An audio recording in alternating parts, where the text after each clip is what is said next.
Have you ever had one of those days that felt so ordinary, so routine, that you couldn't imagine anything out of the ordinary happening? You wake up, you grab your list, and you head out thinking it'll be like any other day. But what if that day, what if that moment turned your whole world upside down? It was a Saturday mid-afternoon. The mall was alive with the hum of chatter, the clicking of heels against polished tiles, and the cheerful jingles of store ads.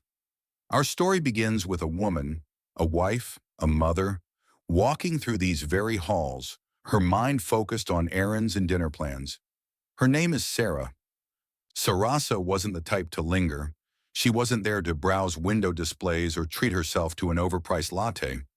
No, she was the kind of person who moved through life with purpose.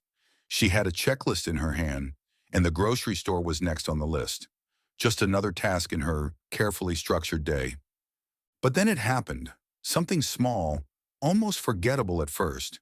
She glanced up, drawn to a familiar laugh. It was light, carefree, and oddly comforting, a sound she'd heard countless times before. For a moment she smiled, thinking, that sounds just like him. Her husband. The thought barely registered before her eyes followed the sound instinctively. And there he was, not across the room, not in some far-off corner. No, he was right there, close enough for her to see his smile, the way his hand rested on someone's shoulder, a woman's shoulder, and next to them, a teenage girl. Sarah's steps faltered.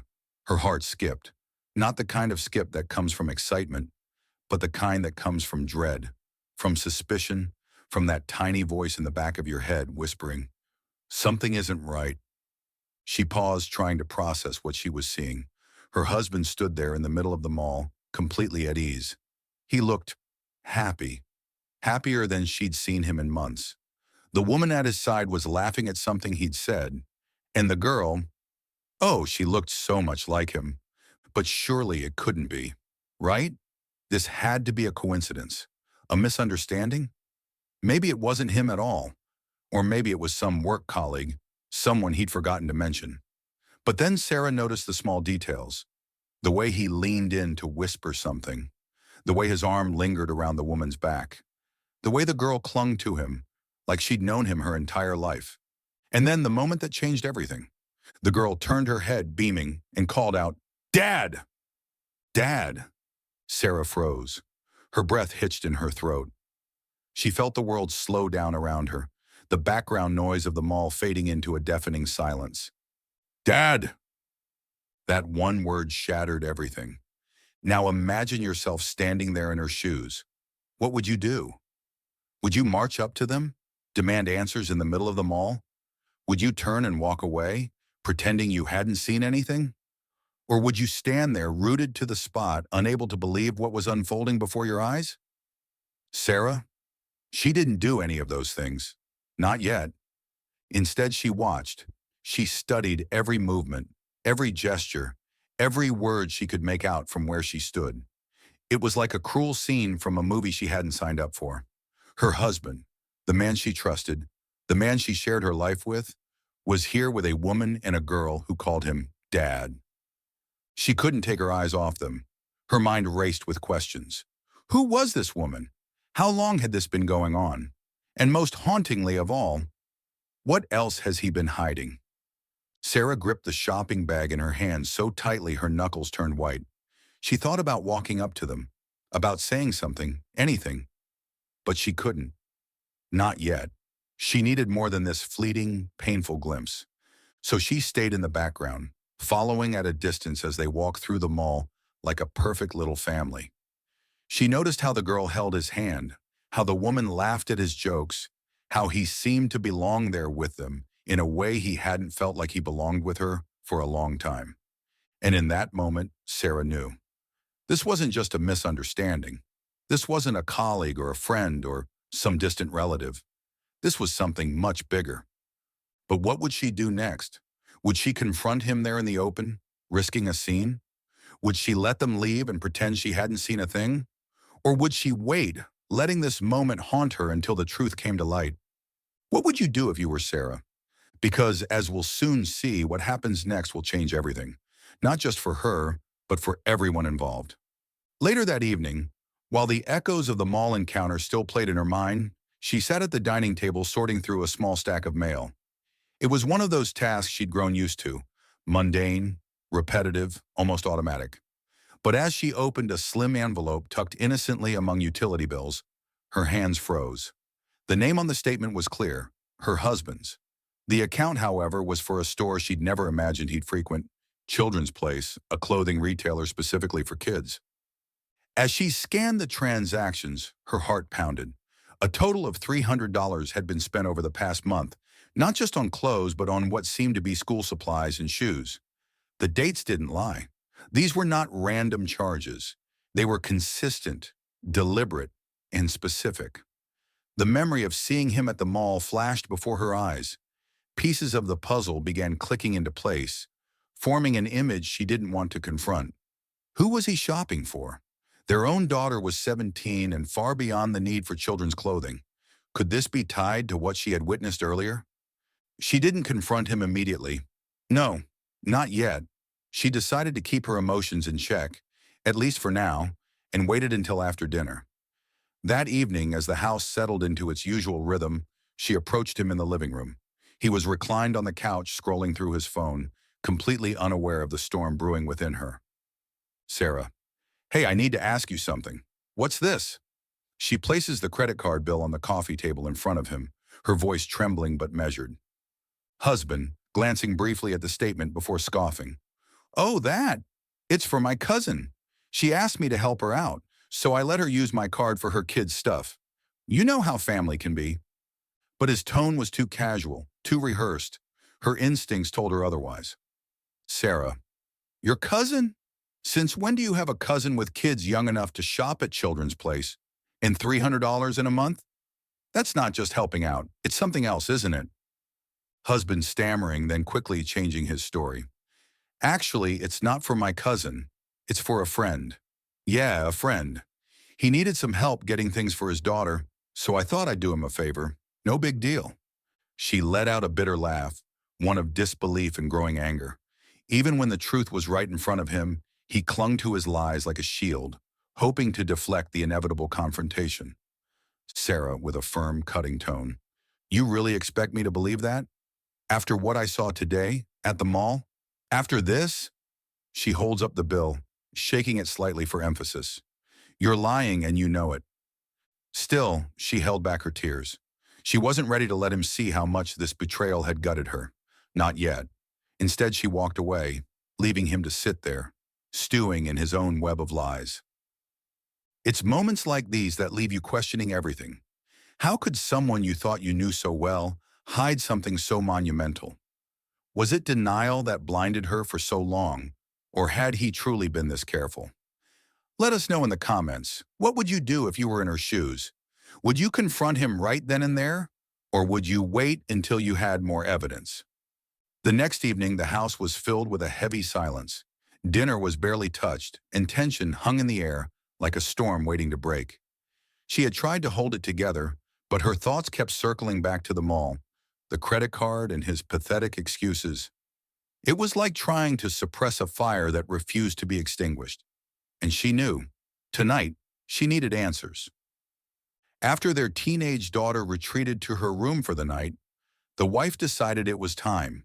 She walked into the living room, where her husband sat scrolling mindlessly on his phone, trying to pretend nothing had happened. Wife, standing in front of him, her voice shaking but resolute. We need to talk. No more lies. No more excuses.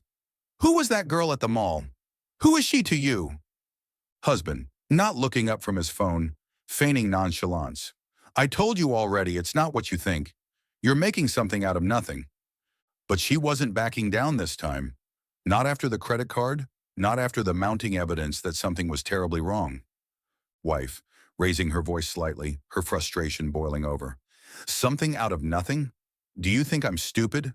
I saw you with her, and I've seen the charges on this card. Children's Place, school supplies. This isn't for a cousin or a friend. Who is she, and why are you hiding this from me? He stood up suddenly, the motion startling her, and the calm facade he had been trying to maintain cracked wide open. Husband, his tone sharp and defensive. You don't know what you're talking about. You're imagining things, blowing everything out of proportion. Do you even hear yourself right now? Wife with bitterness in her voice. Oh, I hear myself loud and clear. What I can't understand is how the man I married, how the father of my child, could betray me like this. You have another family, don't you? A whole other life you've been hiding from me. Her words seemed to cut through him, not because they weren't true, but because they were. And in that moment, something dark surfaced in him, something she hadn't seen before. The husband stepping closer to her, his posture rigid, his eyes flashing with a mix of anger and desperation.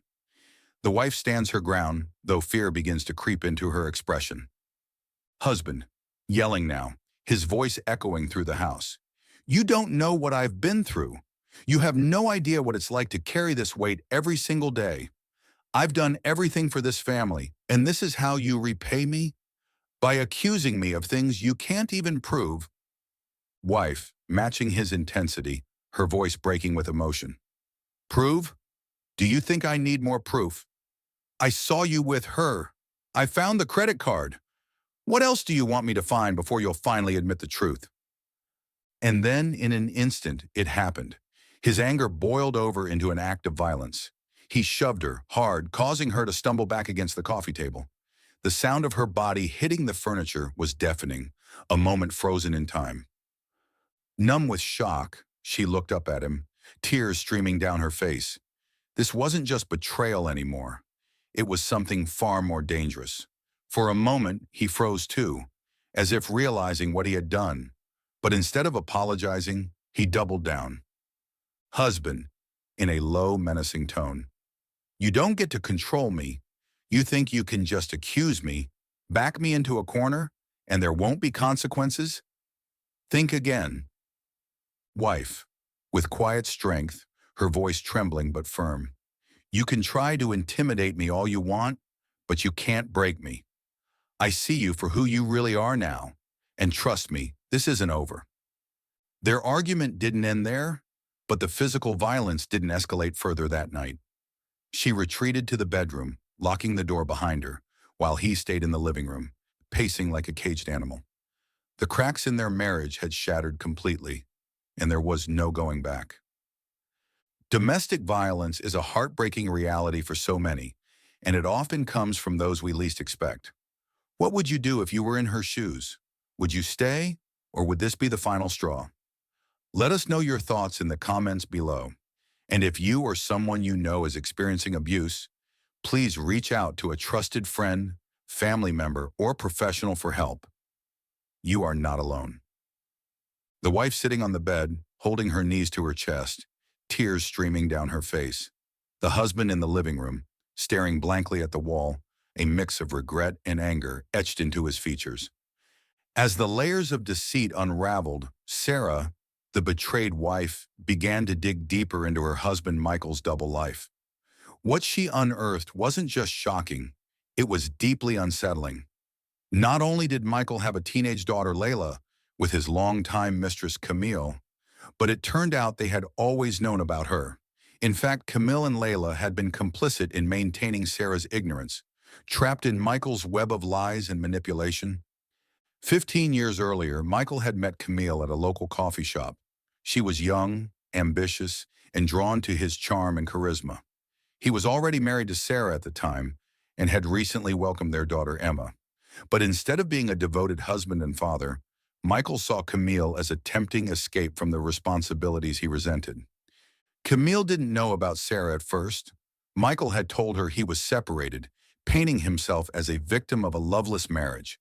It wasn't until Layla was born that Camille began to piece together the truth. By then, it was too late. She was emotionally and financially dependent on him.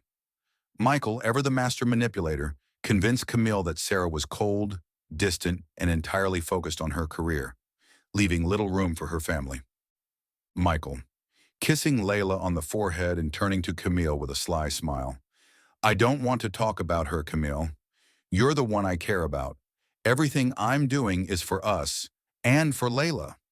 Camille, looking conflicted. But if she's still in your life, how can we ever have a future together? Michael, with feigned frustration. I just need more time. You know how complicated divorces can be. Trust me, you're the one I want. And trust him she did, even as the years passed and his promises never materialized. Camille grew resentful but stayed for Layla's sake, believing that one day Michael would make good on his word. Michael's deception didn't stop there. He manipulated Camille and Layla into resenting Sarah, framing her as the reason he couldn't fully commit to their family. Layla, who grew up knowing her father's secrets, harbored her own feelings of anger and jealousy towards Sarah and Emma. To her, they were the obstacle standing between her father and a better life. Camille angrily whispering to Michael, "How much longer are you going to keep this up? Sarah deserves to know the truth." Michael leaning in, his tone menacing. "And blow everything up? Is that what you want? I've kept us afloat all these years, Camille. Don't forget that." Despite her growing doubts, Camille stayed silent. Layla, on the other hand, had no such reservations. She began to see Sarah and Emma as threats, but Michael's control kept her from taking action. He needed them all to remain in their respective places, blind to the full extent of his betrayal. Back in the present, Sarah had started connecting the dots. As she scrolled through old emails and receipts, she found patterns that led her to Camille and Layla. What shocked her the most was a receipt for Layla's high school graduation dinner, a celebration Michael had attended just a year earlier while telling Sarah he was away on a church retreat. It was all starting to make sense, but it also raised more painful questions. Had everyone been in on the lie? How much of her life had been a facade? Unable to hold back her emotions, Sarah found Camille's phone number through an online search and made the decision to call her. When Camille picked up, her tone was guarded but curious. For years, she had dreaded this moment but also felt it was inevitable. "Sarah," her voice trembling, "I think you know who this is." Camille, after a long pause, "I do. What do you want?" Sarah, with raw emotion, "I want to know how you could do this, how you could sit there and let him lie to me, lie to our family for all these years. How could you let him tear us apart like this?" Camille didn't have a simple answer. All she could do was apologize and explain her own side of the story, which only deepened Sarah's heartbreak. It wasn't just Michael who had betrayed her. It was an entire family complicit in the lie. Imagine discovering that your husband not only had a secret family, but that they knew all about you and resented you for existing. How would you even begin to process that kind of betrayal? This isn't just a story about infidelity. It's about manipulation, control, and the far-reaching consequences of unchecked lies. What would you have done in Sarah's shoes? Would you confront the other woman, or would you focus on rebuilding your life away from the betrayal? Let us know your thoughts in the comments below. As if the weight of betrayal wasn't enough, Sarah found herself staring at yet another devastating revelation. It wasn't just Michael's infidelity that unraveled her reality. It was the timeline. Everything she thought she knew about her husband, her marriage, and her life was about to be shattered once again. Sarah scrolling through her emails late at night, her face illuminated by the blue glow of her laptop screen. She looks exhausted but determined, her brow furrowed as she digs deeper into Michael's double life. Sarah had begun her own investigation, desperate to piece together the truth. While combing through years of emails and receipts, she stumbled upon something that made her stomach churn. It was a birthday invitation for Layla, the supposed teenage daughter Michael had with Camille. The date, over 18 years ago, a full year before Sarah and Michael even met. Layla wasn't a teenager. She was in her 20s. This meant that Michael's affair with Camille didn't just predate their marriage. It had been happening the entire time he courted Sarah, proposed to her, and stood at the altar, swearing vows of fidelity. Overcome with a mix of rage and disbelief, Sarah couldn't wait until Michael came home to confront him. She needed answers, and she needed them now. Sarah, voice shaking but firm. "Michael, I need to ask you something, and I want the truth for once in your life." Michael, sounding defensive. "What now, Sarah? Haven't we already had enough of this today?" Sarah, raising her voice. "How old is Layla?" "Don't lie to me, Michael. I found the birthday invitation. She's not a teenager, is she?" There was silence on the other end of the line, but it wasn't the kind that brings peace. It was the kind that confirms your worst fears. Michael, sighing heavily. Look, Sarah, it doesn't matter how old she is. Why are you even digging into this? Sarah, furious. Because it proves you've been lying to me from the very beginning. You were with Camille while you were courting me, weren't you? You never stopped seeing her. True to form, Michael tried to downplay the significance of Sarah's discovery, turning the blame back on her. Michael, sneering. You know what, Sarah? Maybe if you weren't so obsessed with digging into the past, we wouldn't be having this conversation right now. None of this changes the fact that I've been here for you and Emma. Sarah, interrupting him. Don't you dare turn this on me, Michael. You've been lying to me for over 2 decades. How could you even look me in the eye and pretend to love me while building a life with someone else? Michael's silence spoke volumes.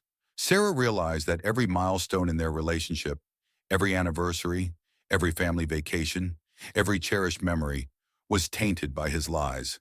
Layla's age wasn't just a number. It was proof that her entire marriage had been built on a foundation of deceit. Narrator's voice. It was as if Sarah's life had been split in two, the version she thought she was living, and the cruel reality that Michael had kept hidden from her. She couldn't help but wonder, how much of their love was real? How many of his promises had been lies? Imagine discovering that your partner had been living a double life not for a year or two, but for the entirety of your relationship, that the child you thought was the product of an affair was actually born long before you even met. How would you even begin to process the depth of that betrayal? Would you confront them like Sarah did, or would you walk away without seeking closure? And more importantly, how would you rebuild your sense of self after such a devastating revelation? Let us know your thoughts in the comments below. But Sarah wasn't done yet. This was only the beginning of her journey to uncover the full truth and reclaim her life. Would you like me to expand further or dive deeper into Sarah's emotional state and her next steps? After weeks of turmoil, Sarah realized that it was time to take control of her life. Her world had been shattered by Michael's betrayal, but she wasn't about to let it destroy her completely. She knew she needed to protect herself and her daughter Emma from further damage, and so she decided to take a stand. On a crisp Tuesday morning, Sarah walked into the office of Rachel Coleman, a highly respected divorce attorney. It was a step she never thought she'd have to take, but one she knew was necessary. Rachel, calm but firm. Sarah, I want you to know that you're doing the right thing. This is about protecting yourself and your daughter. We'll make sure you come out of this stronger. Sarah nodding, her voice trembling slightly. I just can't believe it's come to this. I gave him everything, Rachel. I believed in him. Rachel leaning forward. And now it's time to focus on you. Tell me everything, every detail, every document, every account. We're going to make sure you and Emma are taken care of. As Sarah laid out the details of her marriage, Rachel listened intently, taking notes and asking pointed questions. The credit card discovery, the secret family, the physical abuse, it all painted a picture of a man who had not only betrayed his vows but had put his wife in harm's way. One of Rachel's first tasks was to analyze the couple's financial situation. It didn't take long to uncover discrepancies. Charges for lavish gifts, hotel stays, and, of course, the children's clothing store all pointed to Michael's ongoing deceit. Rachel explained that these details would be crucial in securing a favorable divorce settlement. Rachel, pointing to a highlighted charge. This is from a weekend in Atlanta. Does this ring any bells? Sarah, shaking her head. He told me he was at a church conference that weekend. I can't believe he was with them instead. Rachel, matter-of-factly. This is exactly the kind of evidence we need. It shows a pattern of dishonesty and financial misconduct. By the end of the meeting, Sarah had officially initiated divorce proceedings. Rachel assured her that they would seek not only a fair division of assets, but also full custody of Emma, ensuring her daughter's stability in the face of such chaos. Rachel, reassuringly, you're stronger than you think, Sarah. This is the first step toward a new chapter, a better one. Sarah, exhaling deeply. I just want Emma to be okay. She's my priority. Outside the courtroom, Sarah began to rebuild her life piece by piece. She joined a support group for women recovering from abusive relationships, finding solace in the stories of others who had faced similar struggles. She also started exploring career opportunities, determined to create a stable future for herself and Emma. In moments of quiet reflection, Sarah allowed herself to grieve, not just for the loss of her marriage, but for the years she had spent believing in a lie. But she also felt a newfound sense of hope. She was no longer defined by Michael's betrayal. She was carving out her own identity, one day at a time. What would you do in Sarah's shoes? Could you find the strength to walk away from everything you thought you knew and start over? Share your thoughts in the comments below. And if this story resonates with you, remember to like and subscribe for more real-life stories of resilience and courage. As Sarah's story draws to a close, we are left to reflect on the profound themes woven through this tale: trust, betrayal, resilience, and empowerment. What does it take to rebuild after discovering that the life you believed in was a lie? How do you find strength when the person you trusted the most shatters your world? Trust is a fragile thing. It takes years to build, moments to break, and often a lifetime to repair. For Sarah, the betrayal wasn't just about a secret family. It was about the years of manipulation, deceit, and false promises. Michael didn't just betray her. He betrayed the sanctity of their vows, the stability of their family, and the future they were supposed to share. But in the depths of her pain, Sarah found something extraordinary: herself. She found the courage to confront the truth, the strength to protect her daughter, and the determination to build a new life on her own terms. Her journey wasn't just about survival, it was about transformation. And in that transformation, Sarah became a beacon of empowerment for anyone who has ever felt lost in the face of betrayal. Now we turn to you, our audience. Could you forgive something like this? Would you have the strength to walk away and start over? Or would you try to repair the irreparable? Let us know in the comments below. Your thoughts matter, and your voice could inspire someone else to take their first step toward freedom. Stories like Sarah's remind us of the power of resilience and the importance of finding our voice. If this story resonated with you, please take a moment to like this video and subscribe to our channel. We share real-life stories of courage and transformation, and your support helps us reach others who might need to hear them. Don't forget to hit that notification bell so you never miss an update. Share this story with someone who might need to hear it. You never know how far a story like Sarah's can go to inspire, comfort, or empower someone else. Thank you for being part of this journey with us. And remember, even in the darkest moments, there is always a path to the light. Until next time, take care of yourself and those you love.